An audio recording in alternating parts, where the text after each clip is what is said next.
My name is Pamela Seard. I'm 34 and last Saturday, a security guard told me I wasn't good enough to use the front door of my own hotel. My sister Natalie had specifically requested that I be redirected to the service entrance, the one for delivery trucks and kitchen staff. My mother stood 5 meters away watching the whole thing. She smiled. Not a nervous smile, not an I'll fix this smile. A real genuine smile of satisfaction. They had no idea that 6 months ago I'd quietly purchased the Sterling Hotel. They had no idea that the engagement party they'd spent $85,000 planning was happening on my property. And they definitely had no idea what was about to happen when the hotel manager walked up to me and said, "Good evening, ma'am. Is everything to your satisfaction?" Before I tell you how that night ended, please take a moment to like and subscribe. But only if you genuinely enjoy this story. Drop a comment telling me where you're watching from and what time it is there. Let me take you back to the beginning, to the moment I decided I was done being the invisible daughter. I found out about Natalie's engagement party through Facebook. Not a phone call, not a text. A public post with a photo of her 14-carat ring and the caption, she said, "Yes, celebration details coming soon." 3 days later, my mother finally called, but not to invite me. "Pamela, I assume you saw the news." Her voice carried that familiar edge, the one she reserved specifically for conversations with me. "The party is Saturday at the Sterling. Wear something appropriate and please don't do anything to embarrass your sister." "No, how are you?"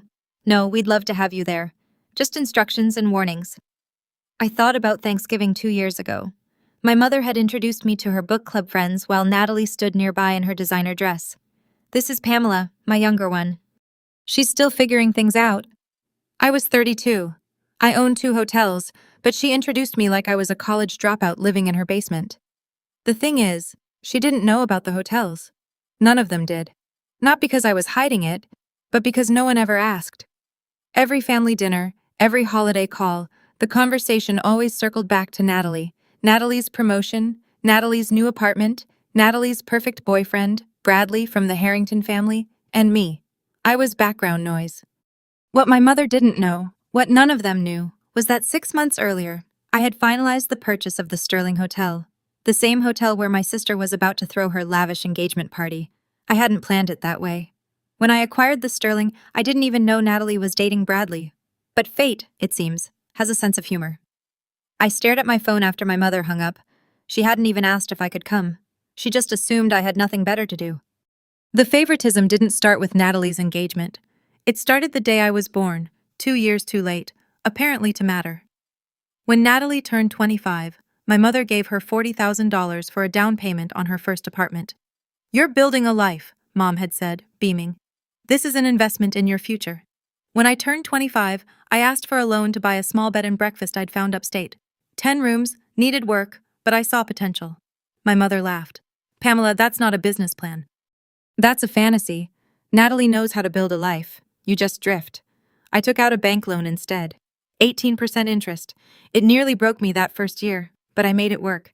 Then I bought another property, then another. Nobody asked how, nobody noticed. When my marriage fell apart 5 years ago, I made the mistake of calling my mother for support. David had cheated. I'd caught him. The divorce was brutal. Her response still echoes. "I told you, Pamela, you don't know how to choose people." Natalie would never let this happen to her. I stopped calling after that. I wasn't bitter anymore. I was just tired. Tired of proving myself to people who had already decided I wasn't worth watching.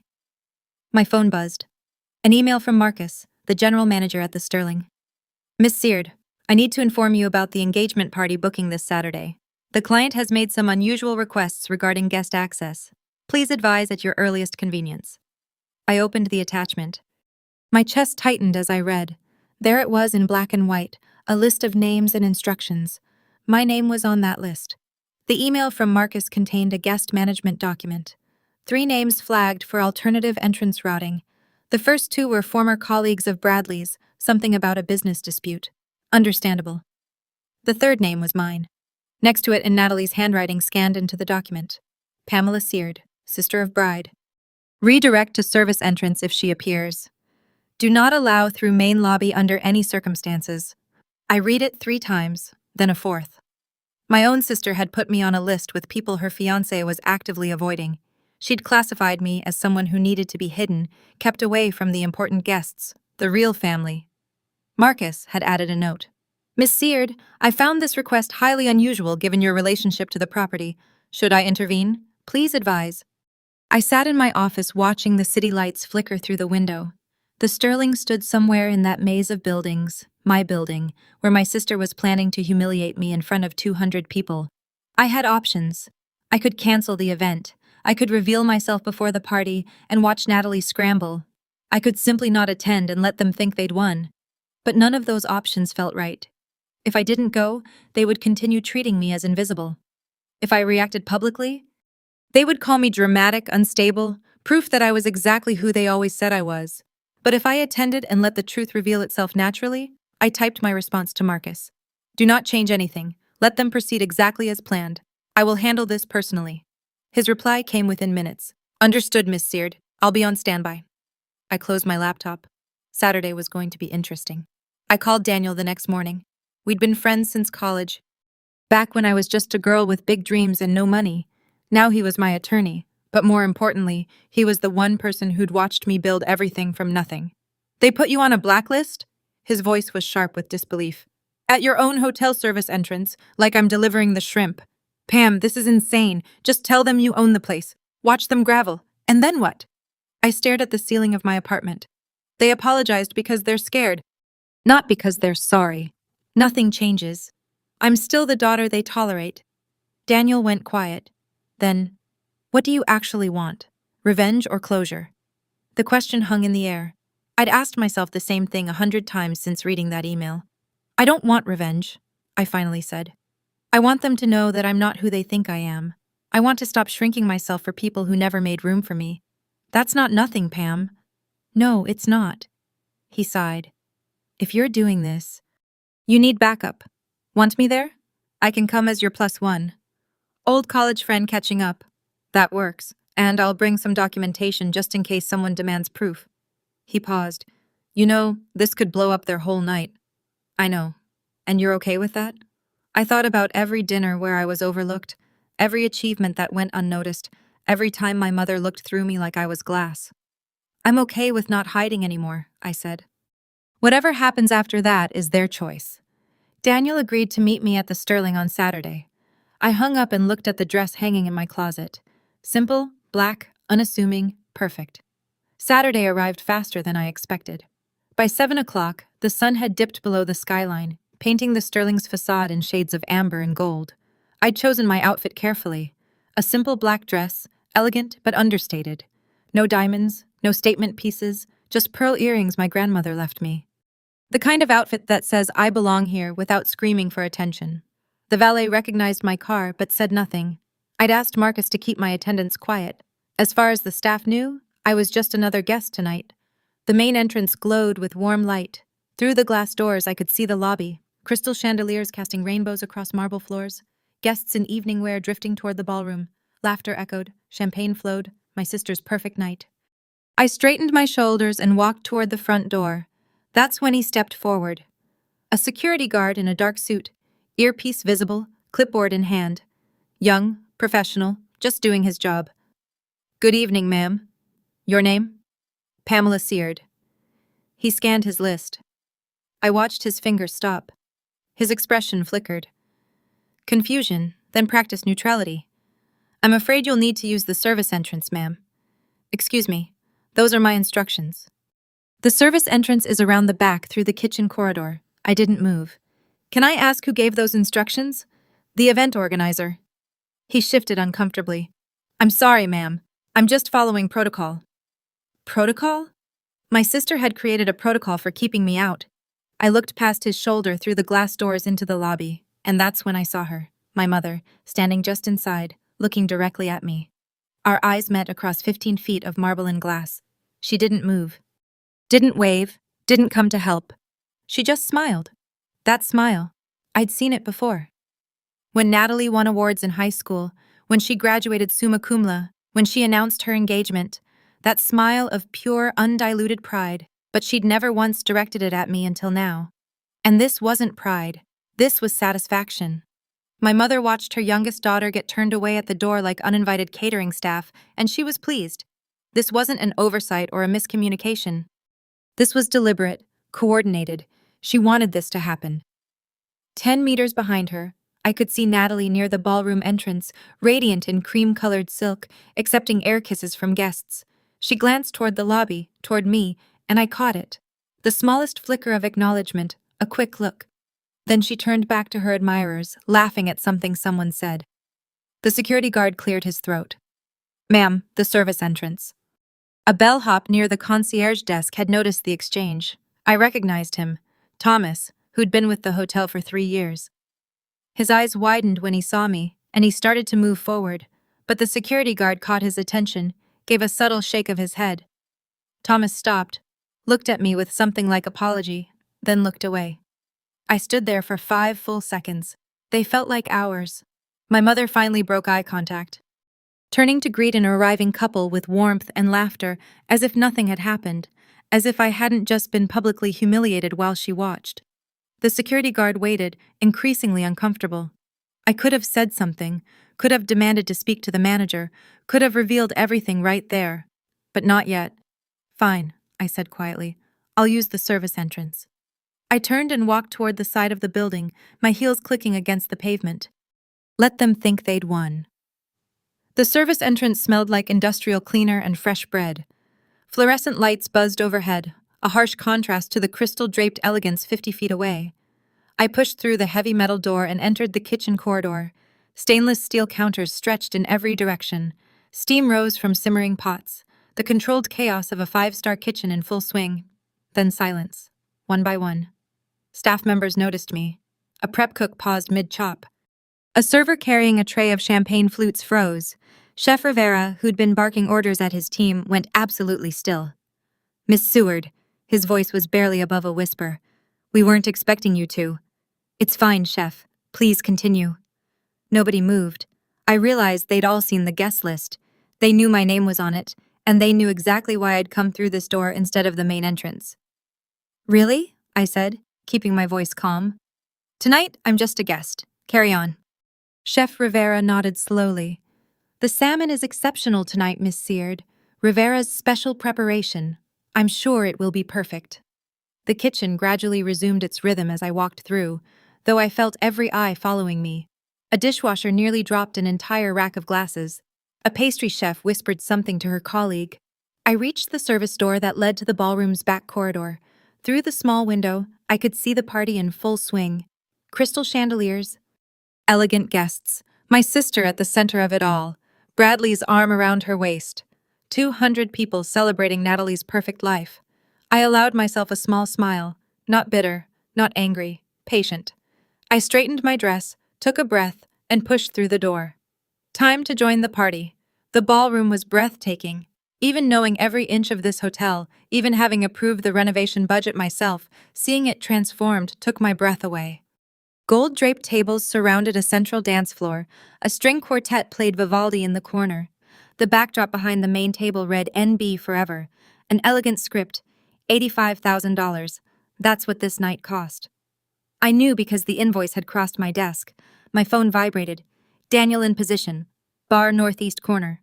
"Got what you asked for?" I typed back. "Hold for now. Want to see how far they'll go." "Copy. But Pam, don't wait too long. You deserve to be seen." I slipped my phone back into my clutch and scanned the room.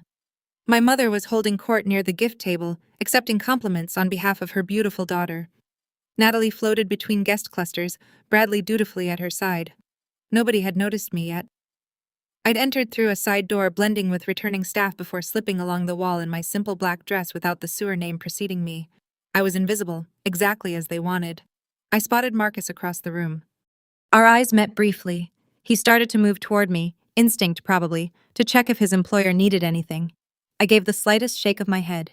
He stopped, nodded once, retreated to his position near the service corridor.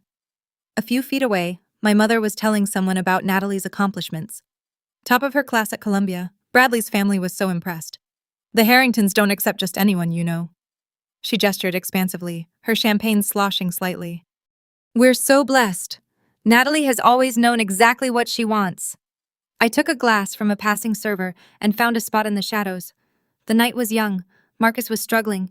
I could see it from across the room, the way he kept glancing in my direction, then at Natalie, then back at me. He'd been general manager of the Sterling for 8 years, long before I acquired the property. Discretion was his specialty, but this was testing him. He approached Natalie's group once, offering to check on catering arrangements. I watched my sister wave him off without looking at him, too engaged in conversation with one of Bradley's aunts to acknowledge the staff. When he finally found an excuse to pass near my corner, he leaned in without breaking stride. "Miss Seward, this situation is highly irregular. Say the word and I can. Not yet. But ma'am, I know what they did, Marcus. I also know what I'm doing." He paused, professionalism wearing with loyalty. "The kitchen staff are concerned. Word travels. Tell them I appreciate their discretion. And Marcus," I caught his eye, "when I need you, I'll let you know. Until then, treat me like any other guest." "That's precisely what I cannot do, ma'am." "Then treat me like a guest who happens to own the building." A flicker of something, respect maybe, crossed his face. He nodded once, then continued his rounds. From across the ballroom, my mother noticed Marcus speaking to someone in the shadows. Her eyes narrowed, trying to identify the figure. I stepped slightly behind a floral arrangement. She shrugged and returned to her conversation. Just another anonymous guest. Nobody worth her attention. I checked my watch. The toast would begin soon. Natalie would take the stage, bask in the spotlight, probably make some speech about family and love and gratitude. I wondered if she'd mention me. I already knew the answer. The clinking of glass against crystal silenced the room. Everyone. "If I could have your attention," Bradley's voice carried across the ballroom. "My beautiful fiancé would like to say a few words." Applause rippled through the crowd. Natalie glided to the small stage, every inch the blushing bride-to-be. Her dress caught the chandelier light. Her smile was practiced perfection. "Thank you all so much for being here tonight." Her voice was warm, confident. "This means the world to Bradley and me." She launched into acknowledgments. The Harrington family, Bradley's business partners, her sorority sisters who'd flown in from across the country, and of course, my incredible mother. Natalie gestured toward Victoria, who raised her glass with theatrical humility. "Mom, you've been my rock, my inspiration.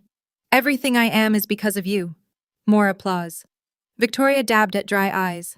I stood frozen in my corner, waiting. "I also want to thank everyone who made an effort to be here tonight." Natalie's gaze swept the room, somehow managing to look at everyone without seeing anyone. Family is about showing up, and I'm so grateful for those who truly care. Her eyes found mine for just a moment, a flash of acknowledgement, then away. "Some people in this room have overcome personal challenges to be here." A pause, a sympathetic smile. "Let's just say not everyone in my family understands the value of commitment. But tonight isn't about that. Tonight is about love, real love, scattered uncomfortable laughter." A few guests exchanged glances. Eleanor Harrington, seated at the head table, frowned slightly. I felt the words land like stones. My divorce.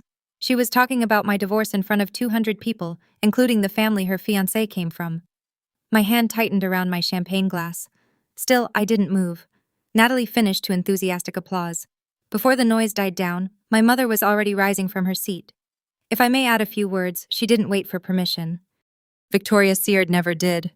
When Natalie was born, I knew she was special. My mother's voice carried effortlessly. She'd always had a gift for commanding attention. Some children, you just know, you can see their path stretching out before them, golden and bright. She paused for effect. Several guests nodded along. Raising a daughter like Natalie has been my greatest joy. Watching her graduate top of her class, watching her build her career, and now watching her join one of the most respected families in this city. My mother raised her glass toward the Harringtons. "To your wonderful son, and to the extraordinary woman he's chosen." "Here, here," someone called. As she sat down, a woman at a nearby table leaned toward her companion. "I thought there were 2 daughters." The question carried farther than intended. A brief hush. My mother heard it. I saw her spine stiffen slightly before she turned with a practiced smile. "Natalie is my pride," she said smoothly. "Pamela is still finding herself." The dismissal hung in the air. A few guests shifted uncomfortably. Someone coughed. Near the bar, I saw Daniel's jaw tighten. He caught my eye across the room, questioning. I gave a slight shake of my head. Not yet. But someone else had noticed the exchange. Eleanor Harrington was watching my mother with an expression I couldn't quite read. Then her gaze traveled across the room, searching. It landed on me. For a long moment, we looked at each other. Eleanor's eyes were sharp, assessing. She didn't look away. Neither did I. Natalie found me 20 minutes later. I'd been nursing the same glass of champagne, watching the party from my corner. Apparently, I wasn't invisible enough. Oh. She stopped in front of me, surprise flickering before she composed herself. You actually came. Congratulations on your engagement, Natalie. Thank you. Her smile was thin. I thought maybe you'd be too overwhelmed. These events can be a lot for some people. I'm managing. Behind her, 3 of her friends had formed a semicircle. Support troops, witnesses. Natalie tilted her head. You know, Bradley's family is very traditional. They value success, achievement. I hope you understand why we had to be selective about the entrance arrangements. I understand perfectly. Good. She sipped her champagne, watching me over the rim. Because tonight is about me, Pamela. My engagement, my celebration. Try not to make it about your situation. I wouldn't dream of it. Wonderful. Another thin smile. And maybe next time consider wearing something a bit more festive. Black is so dreary for a celebration. One of her friends giggled. Natalie turned to rejoin her circle, dismissing me as easily as she'd dismiss a server. Then she paused, looked back. By the way, how did you get in? I specifically told security. She stopped herself, but not fast enough. You specifically told them what, Natalie? Her cheeks flushed. Nothing. Forget it. I used the service entrance as requested. For just a moment, something flickered in her eyes. Not guilt. Natalie didn't do guilt, but something close to surprise. Maybe she hadn't expected me to actually comply. Beyond Natalie's shoulder, I noticed Bradley standing nearby. He'd heard everything. His expression was troubled. Natalie didn't see it, but I did. My mother appeared as if summoned. Pamela.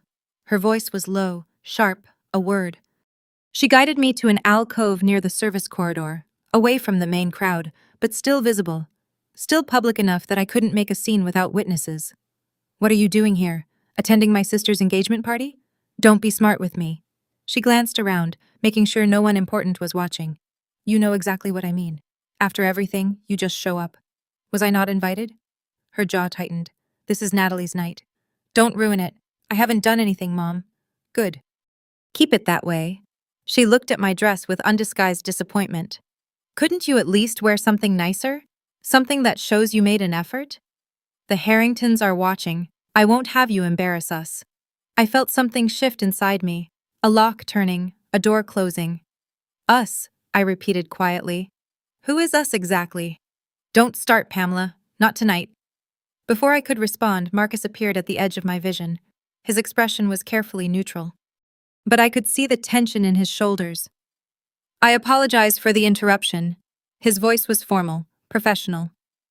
We have a situation with the catering that requires immediate attention. My mother barely glanced at him. Handle it yourself. We're in the middle of something. I'm afraid I need authorization from Marcus paused, choosing his words carefully. From management. Then find the management, Victoria snapped. Can't you see I'm speaking with my daughter? Marcus didn't move. His eyes found mine. Miss Seward, he said slowly, may I have a word? My mother froze. Her gaze traveled from Marcus to me and back again. Miss Seward, she repeated. The world seemed to hold its breath. Okay, if you're watching this and thinking, please tell me Pamela does something. I promise we're getting there. But before that, drop a comment. Have you ever been treated like you were invisible by your own family? How did you handle it? And if you're enjoying this story, hit that subscribe button. I have more stories like this coming. Now, let's get back to the moment everything changed. Marcus didn't flinch. Miss Seward, we have the situation with the seafood shipment. His tone was perfectly professional, as if this were any normal consultation. The Atlantic salmon arrived with quality concerns. As the owner, I need your approval to substitute with the king salmon from our reserve. The word dropped like a stone into still water. Owner. My mother's face went slack, her champagne glass tilted dangerously in her grip.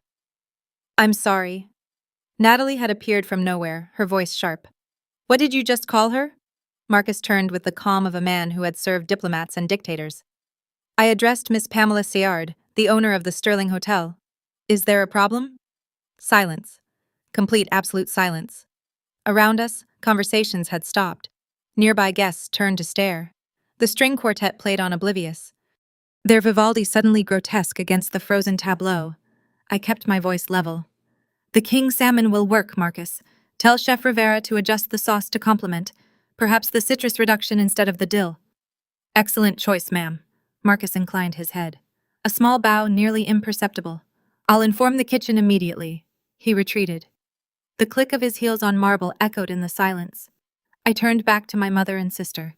Victoria's mouth opened, closed, opened again. No sound came out. Natalie had gone pale beneath her carefully applied blush. Her hand gripped Bradley's arm so tightly that her knuckles were white. The owner? Bradley's voice was barely above a whisper. Natalie, did you know? No.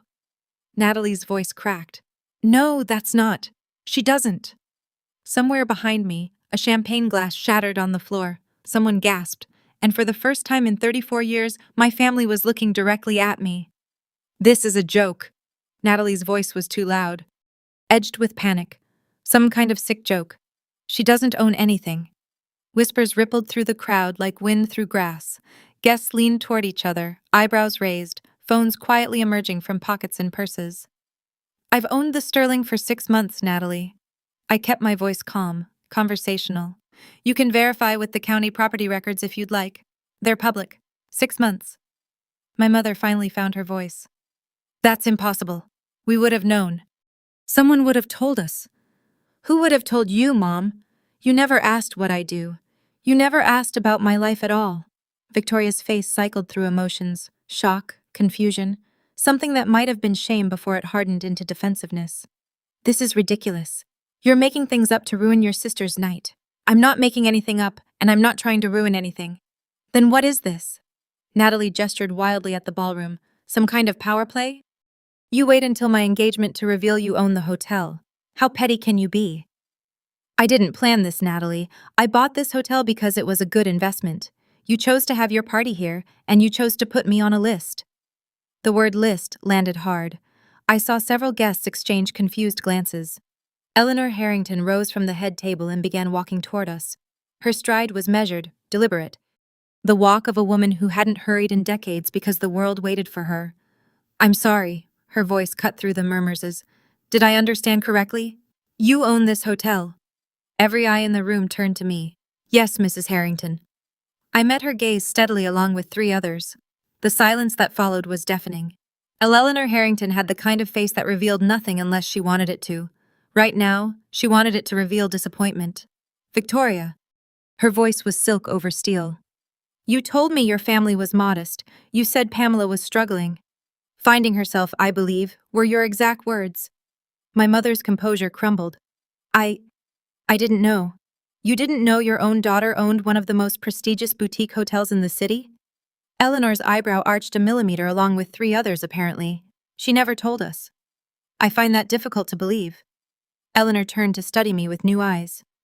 The Sterling has been featured in Architectural Digest twice. The acquisition was covered in the business section of the Tribune. Murmurs swept through the crowd. Several guests were now openly on their phones, presumably searching for verification. Natalie stepped forward, desperate. This doesn't change anything. She probably inherited the money or married into it. I didn't inherit anything. I kept my voice even. And my ex-husband is a middle school teacher.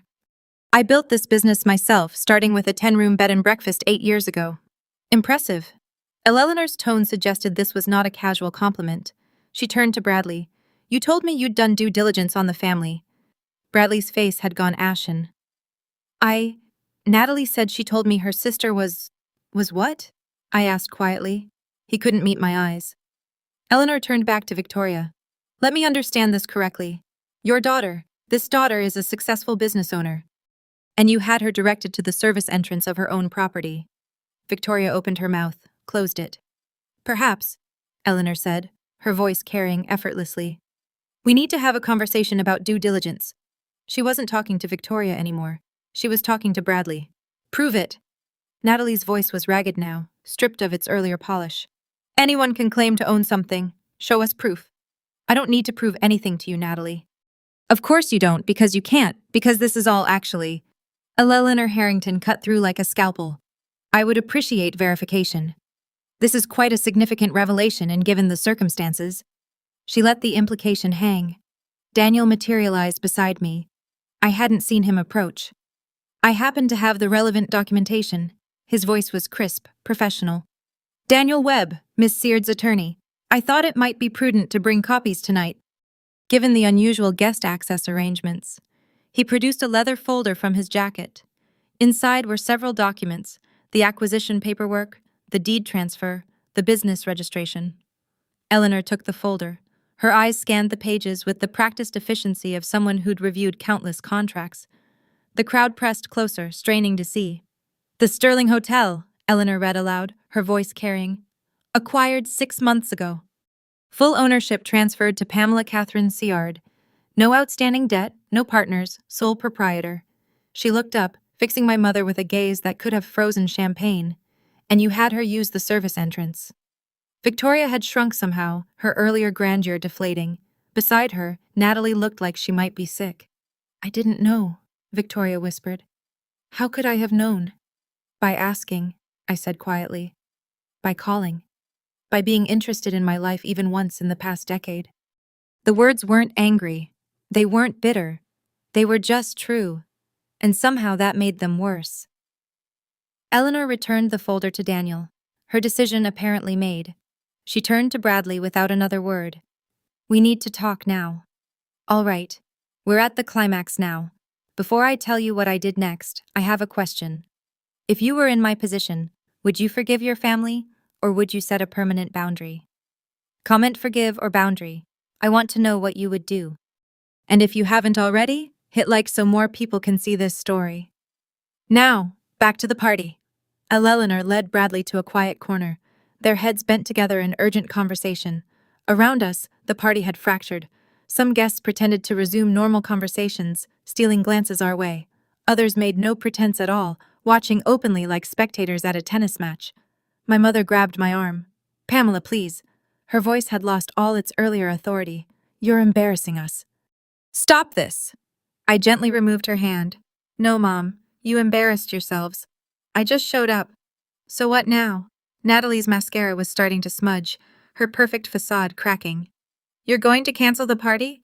Ruin my engagement out of spite?" "I'm not going to do anything, Natalie." I kept my voice steady. "The party will continue. Your engagement is your business, not mine." Victoria stared at me bewildered. "Then, what do you want? What is this about?" The question hung in the air. What did I want? Not revenge. Revenge would mean I still cared about their opinion, not an apology. Words wouldn't undo 30 years of dismissal. "I want you to understand something." I looked at them both. My mother, my sister, the family that had never seen me. "I'm not here to prove I'm better than you. I'm here because you thought I was less, and I'm done accepting that." "Pamela," Victoria started. "I'm not angry, Mom. I'm just done pretending." I paused, choosing my next words carefully. "You put me on a blacklist at my own sister's party, at my own hotel, and you smiled when security turned me away." Her face crumpled. "When you're ready to have a real conversation about why you've treated me differently for 30 years, I'll be here, but I won't be invisible anymore." For once, neither of them had a response. Eleanor Harrington returned from her corner conference.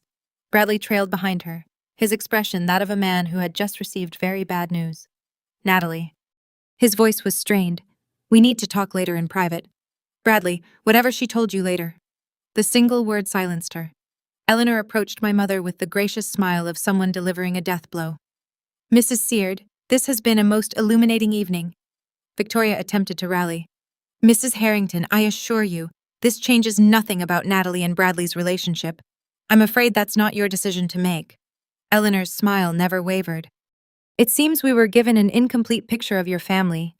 I hope you understand that we'll need to have some longer conversations with Bradley about his choices."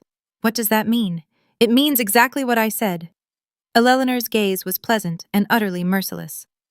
"We Harringtons are thorough people. We don't make major decisions based on partial information." Victoria's face drained of color. Eleanor turned to me, her expression shifted, subtle but distinct. The dismissal was gone. In its place was something like recognition. "Miss Seard, I apologize for any misunderstanding tonight." She produced a card from her clutch. "If you're ever interested in discussing business or simply having lunch, I'd welcome the opportunity." I took the card. "Thank you, Mrs. Harrington. Please call me Eleanor." She leaned closer, lowering her voice. "I always prefer to know who the interesting people in a room are. It seems I was looking in the wrong direction." With that, She glided away to collect her husband. Natalie stood frozen, watching her future mother-in-law retreat. The engagement wasn't cancelled, but something had changed permanently, and everyone in that room knew it. I found Daniel near the bar. He raised an eyebrow. You okay? I think so. That was... He shook his head, almost laughing. I've seen courtroom drama, Pam, but that was something else. I'm going to go. I glanced around the ballroom. The energy had shifted. Nervous laughter, hurried whispers. Guests making excuses to leave early. I've said what I needed to say. Want company? No, I need the walk. I made my way toward my mother and sister one last time. They stood together near a pillar, isolated. No guests nearby. People had started giving them space. I'm leaving now, I said. Victoria looked up. Her eyes were red-rimmed. Pamela, not because I'm running, because I said what I needed to say. I didn't. She stopped, started again. I just wanted Natalie to shine. I wanted the Harringtons to be impressed. I was trying to help her. I know, Mom. My voice was gentle but firm. But you didn't have to dim my light to make Natalie shine. The words landed. I saw them hit. Natalie said nothing. For once, she had no clever response, no deflection, no attack. She just stood there, mascara streaked and silent. I turned and walked toward the main entrance. The front door, the one I'd been denied hours earlier. No one stopped me. The staff I passed gave small nods of acknowledgement. A doorman held the entrance open, a gesture of respect. Good evening, Miss Seward. Good evening, Thomas. I stepped out into the night. The air was cool, clean, a relief after the suffocating tension of the ballroom. I stood on the sidewalk for a moment, breathing. Then I started walking. Behind me, the party continued without me. But for the first time, I wasn't invisible. I was free. I woke to 12 missed calls from my mother. I didn't listen to the voicemails. I already knew when they would say, some combination of accusation, justification, and manufactured victimhood, the sewer specialty. My phone buzzed with a text from Natalie. Then another, then a third. The first, how could you do this to me? The second, an hour later, we need to talk. The third sent at 3 a.m. Nothing. Just 3 dots that appeared and disappeared. She'd started typing something and given up. Daniel called at 10 with the update I'd been expecting. The Harringtons had a family meeting this morning. He said, my contact at their law firm heard Bradley was there for 3 hours. The engagement's still on for now. A pause. But the prenuptial agreement is being completely revised. Apparently, Eleanor wasn't pleased with how things were represented. I poured myself coffee, watching the steam rise. What does revised mean? It means Natalie no longer has the same access to Harrington assets that she was promised. They're adding contingencies. Lots of them. I should have felt satisfied. Instead, I just felt tired. There's something else, Daniel continued. 3 guests from the party have contacted the Sterling this morning. They want to book events. Really? Apparently, watching you handle that situation impressed some people. One woman said, and I quote, anyone who can stay that composed under that kind of pressure is someone I want to do business with. I almost laughed. My family had tried to humiliate me. And instead they'd advertise my professionalism to 200 potential clients. Pam, you still there? Yeah. I sat down my coffee, just processing. You did good last night. You know that, right? I know. But knowing didn't make my mother's 12 missed calls disappear. On the 13th call, I answered, Pamela. My mother's voice was like she'd been crying or yelling. Possibly both. Finally, I've been trying to reach you all morning. I know. You've ruined everything. The words tumbled out in a rush. The Harringtons are questioning the wedding. They're changing the prenuptial. Eleanor barely looked at Natalie this morning. They're talking about reassessing the relationship. I didn't ruin anything. Mom, don't give me that. You planned this. You bought that hotel knowing Natalie would. I didn't plan anything. I bought the hotel because it was a good investment. Natalie chose to have her party there. Natalie chose to put my name on a blacklist. You chose to watch me get turned away and smile. I kept my voice steady. I just existed. Silence on the other end. You should have told us. She finally said, We're your family. Family asks, Mom, family includes. Family doesn't put you on a list with instructions to use the service entrance. More silence. I could hear her breathing, could almost see her struggling to find a response. I didn't know you were successful, she said quietly. You never said. You never asked. Not once in 8 years. Every conversation was about Natalie. Every holiday, every phone call. And when I did try to share something, you changed the subject. That's not. She stopped. I'm not angry, I said. And I meant it. I'm just done pretending, done shrinking myself, done hoping you'll finally see me. Pamela, when you're ready to have a real conversation about why you've treated me differently for 30 years, I'll be here. But I won't be invisible anymore. Not for you. Not for anyone. I hung up before she could respond. My hands were shaking. But my voice had been steady. That was enough. 2 weeks later, I received the news through Daniel. The wedding's still happening, he said. But they've changed venues. The Harringtons apparently didn't want to hold it at the Sterling. Too many memories. Too many reminders of the night they realized their future daughter-in-law wasn't exactly who she claimed to be. I was in my office at the new property, a converted warehouse I was developing into a boutique hotel in the Arts District. Plans spread across my desk, a contractor waiting in the lobby. The prenup? I asked, significantly revised. Natalie doesn't get access to Harrington family assets unless the marriage lasts at least 7 years. Even then, it's limited. I thought about my sister, who'd spent her entire life optimizing for the perfect catch. Now she'd landed her prize, but the terms had changed entirely. She's still marrying him. Apparently, Bradley seems committed, though his mother is making him attend family alignment sessions before the ceremony. Daniel paused. I'm not sure what those are, but they sound unpleasant. I almost felt sorry for Natalie. Almost. What about my mother? No word, but he hesitated. A letter came to the hotel this morning addressed to you. I had Marcus forward it. The envelope arrived an hour later. My mother's handwriting, careful, precise, the penmanship of someone who'd taken pride in proper correspondence. Inside a single page, Pamela, I don't understand why you had to do what you did. Part of me thinks you enjoyed embarrassing us, but I also know I haven't been fair. I'm trying to understand why it's not easy. I'm not ready to talk yet, but I wanted you to know I'm thinking, Mom. Not an apology, not really, but it was something. I put the letter in my desk drawer and went back to work. 3 months later, I sat in my office at the Sterling, watching the sun set over the city. The new property was nearly ready for its soft opening. We'd booked 6 events for the first quarter. One of them, ironically, was for a client I'd met at Natalie's engagement party. A woman who'd watched the entire confrontation and apparently decided I was exactly the kind of businesswoman she wanted to work with. Strange how things work out. I thought about that night a lot. Not the confrontation itself. That memory was sharp, but fading like a photograph left in sunlight. What I thought about was the moment before. The moment I decided not to hide. For 10 years, I had built my business in silence. Not because I was ashamed, but because I'd learned early that my accomplishments didn't matter to my family. They'd already decided who I was. Nothing I achieved would change that. So, I stopped trying. The reveal at the party wasn't about proving them wrong.